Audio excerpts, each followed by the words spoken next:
morning, all of you. Become part third.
आज अपन अध्ययन करेंगे बीकॉम पार्ट थर्ड का। अपना सब्जेक्ट है बिजनेस एडमिनिस्ट्रेशन, व्यवसाय प्रशासन। पेपर फर्स्ट फंक्शनल मैनेजमेंट, अर्थात हिंदी में बोलते हैं क्रियात्मक प्रबंध। क्रियात्मक प्रबंध में दो शब्द हैं। पहला शब्द क्रियात्मक, दूसरा शब्द प्रबंध।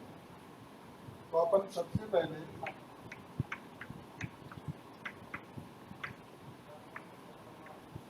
प्रबंध किसे कहते हैं इसका अध्ययन करेंगे। अर्थात आप लोगों ने पिछले साल पार्ट सेकंड में आपके पेपर सेकंड था प्रबंध, मैनेजमेंट। मैनेजमेंट किसे कहते हैं यहाँ पे अपन शॉर्ट में अध्ययन करेंगे इसका। आपकी मेमोरी रिवाइज हो जाएगी इससे। प्रबंध किसे कहते हैं? सरल से सरल शब्दों में प्रबंध का अर्थ अन्य व्यक्तियों से कार्य करवाने की कला, प्रबंध कला। सरल से सरल शब्दों में अन्य व्यक्तियों से कार्य करवाने की क्रिया को ही प्रबंध कहते हैं, कला को ही प्रबंध कहा जाता है।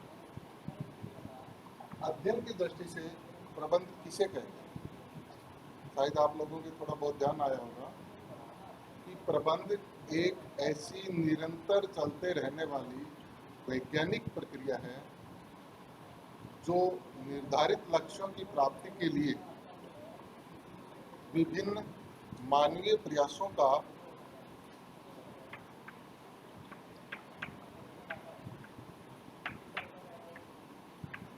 नियोजन,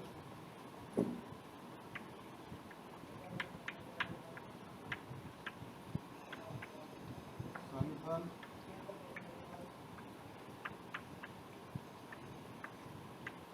समन्वय,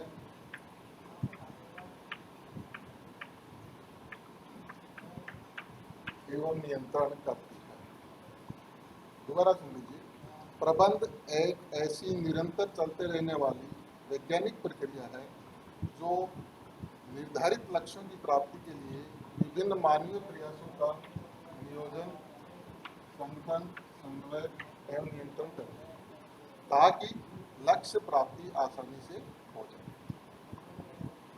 ये प्रबंध का अर्थ अपन स्पष्ट कर लेते हैं। कर लिया अपन ने। इसके बाद क्रियात्मक शब्द, दूसरा शब्द कौन सा है? क्रियात्मक शब्द। क्रियात्मक शब्द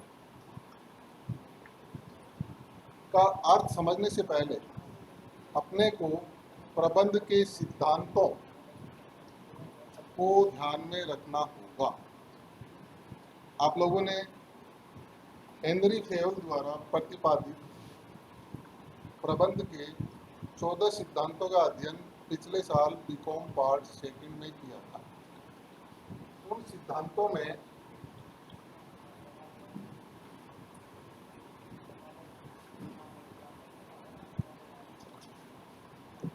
एक सिद्धांत आता है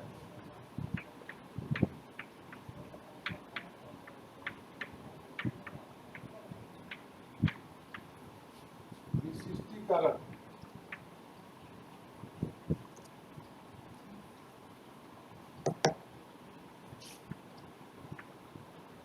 अथवा सिद्धांत।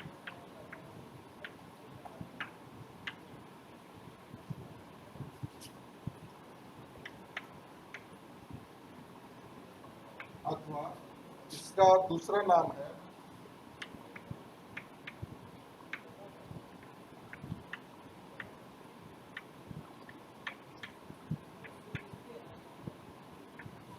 कार्य विभाजन का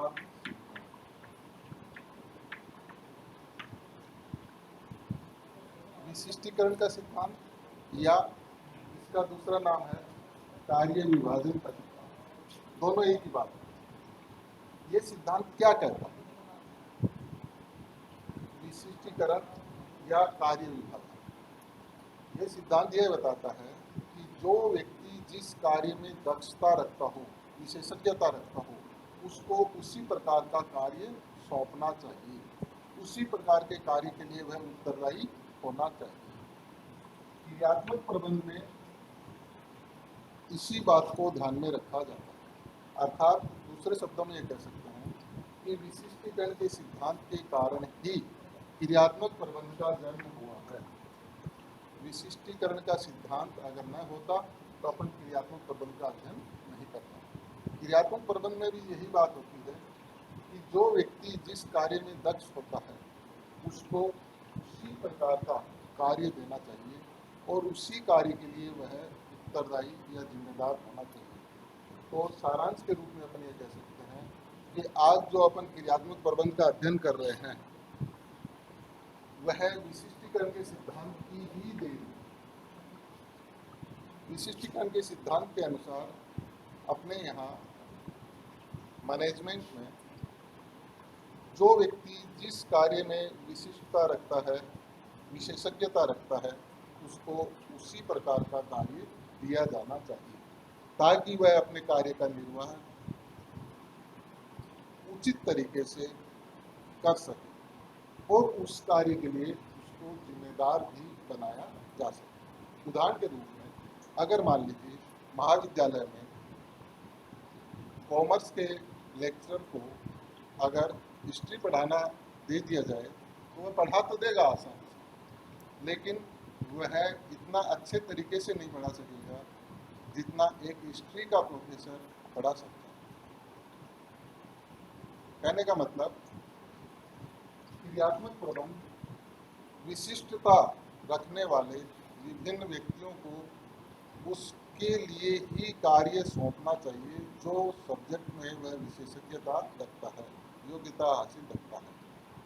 आधुनिक युग में विभिन्न विशालकाय संस्थाओं में इस क्रियात्मक प्रबंध के आधार पर ही विभिन्न विभागों का बंटवारा हुआ है।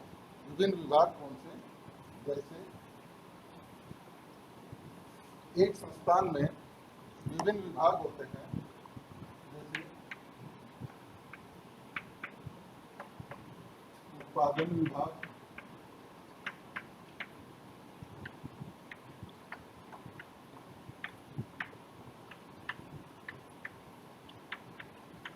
वित्त विभाग,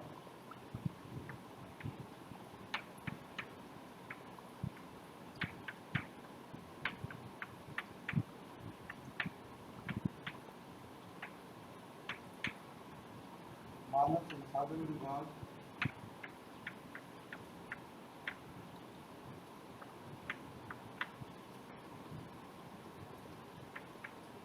विपणन विभाग आदि अनेक प्रकार के विभाग होते हैं।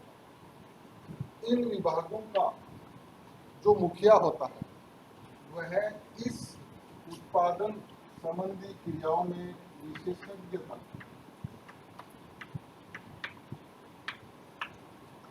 हासिल किए हुए होता है। वित्त विभाग विशेषज्ञता हासिल किया हुआ उसका प्रमुख होगा। मानव संसाधन विभाग इसी प्रकार से विपणन विभाग अर्थात मार्केटिंग डिवीजन का जो मुखिया होगा वह उसमें विशेषज्ञता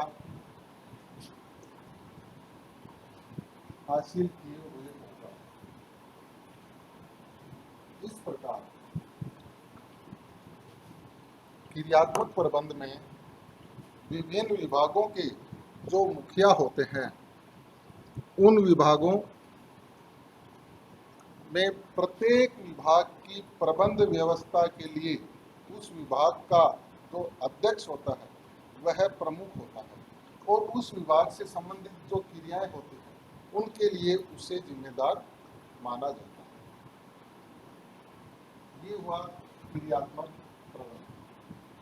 क्रियात्मक प्रबंध में क्रियात्मक प्रबंधक, दोबारा समझिए आप, क्रियात्मक प्रबंध में क्रियात्मक प्रबंधक होता है जो विभाग उसे सौंपा गया है उस विभागों की प्रबंध की क्रियाएं करता है और उसके लिए उसी को उत्तरदायी माना जाता है और उसके लिए उस विभाग में उसके जो अधीनस्थ होंगे वो भी उसी से संबंधित क्रियाएं संपन्न करने में शामिल होंगे, वो भी उस कार्य के लिए उत्तरदायी माने जाते हैं।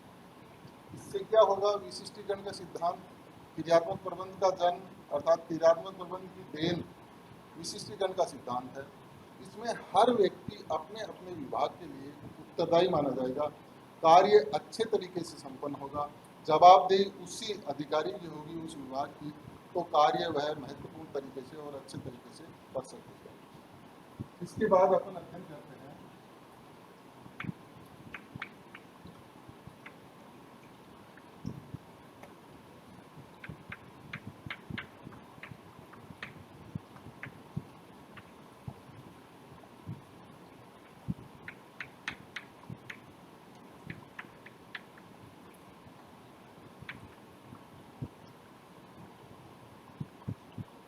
फंक्शनल मैनेजर, क्रियात्मक प्रबंधक।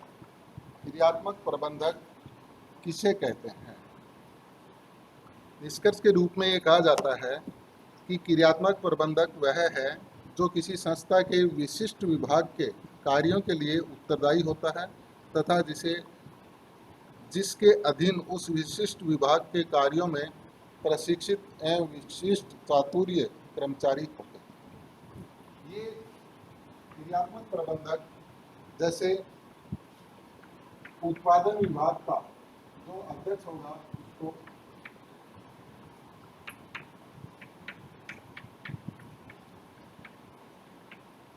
उत्पादन प्रबंधक,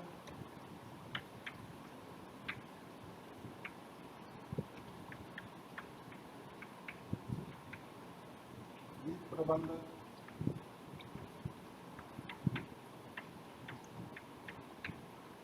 कार्मिक प्रबंधक,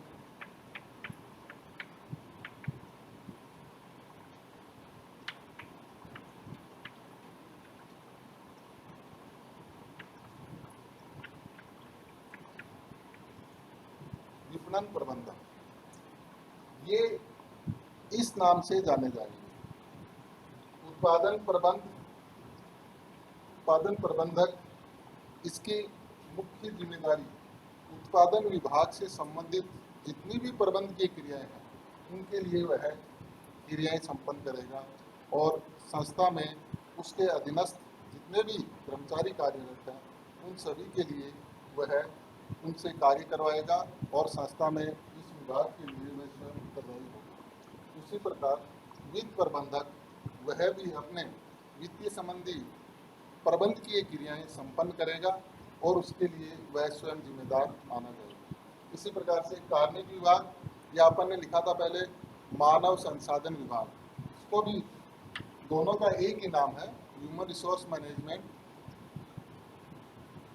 कार्मिक विभाग में जो भी कार्य होंगे या प्रबंध की क्रियाएं होंगी उनको जो मुखिया होगा उसको कार्मिक प्रबंधक के नाम से या मानव संसाधन प्रबंधक के नाम से जाना जाएगा। विपणन प्रबंधक, इसी प्रकार से विपणन प्रबंधक अपने विपणन संबंधी प्रबंध की क्रियाओं में अहम भूमिका निभाते हुए जिम्मेदारी निभाएगा। आज अपन इनके बारे में शॉर्ट से अध्ययन किया, कल अपन इसके और डिटेल से अध्ययन करेंगे।